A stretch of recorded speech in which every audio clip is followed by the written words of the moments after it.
जय Hind students, I hope कि आप सभी लोग स्वस्थ होंगे। आप सभी की प्रिपरेशन अच्छी चल रही होगी।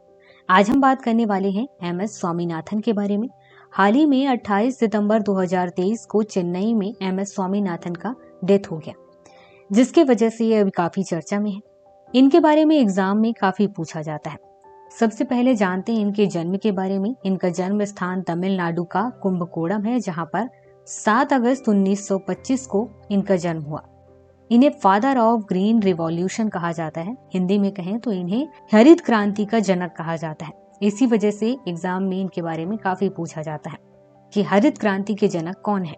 1960 के दशक में नॉर्मन बोरलॉग की सहायता से इन्होंने गेहूं के उत्पादन में वृद्धि की थी।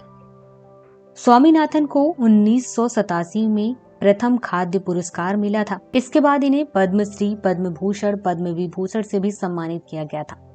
यूएनईपी द्वारा इन्हें आर्थिक पारिस्थितिकी का जनक भी कहा जाता है। तो ये चीजें आपको एग्जाम के लिए याद रखना है, एक फादर ऑफ ग्रीन रिवॉल्यूशन और आर्थिक पारिस्थितिकी का जनक। हरित क्रांति की सफलता के लिए एमएस स्वामीनाथन जी ने 2 लोगों की सहायता ली थी। एक है सी सुब्रमण्यम और दूसरे हैं जगजीवन राम जी।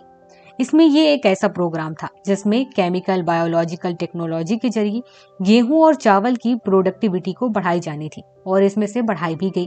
अब हरित क्रांति की वजह से ही भारत अनाज के क्षेत्र में आत्मनिर्भर बनने के रास्ते पर आगे बढ़ गया। हरित क्रांति की वजह से ही भारत की तस्वीर बदली, और हरित क्रांति के चलते ही भारत में गेहूं और चावल के उत्पादन में बढ़ोतरी हुई।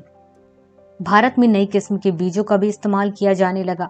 सिंचाई सुविधाएं बेहतर की गई। कीटनाशक और उर्वरकों का इस्तेमाल भी बढ़ाया गया, जिसके परिणाम स्वरूप 1978 से 79 में भारत में लगभग 131 मिलियन टन अनाज पैदा हुआ था, और इसी वजह से इन्हें हरित क्रांति का जनक कहा जाता है।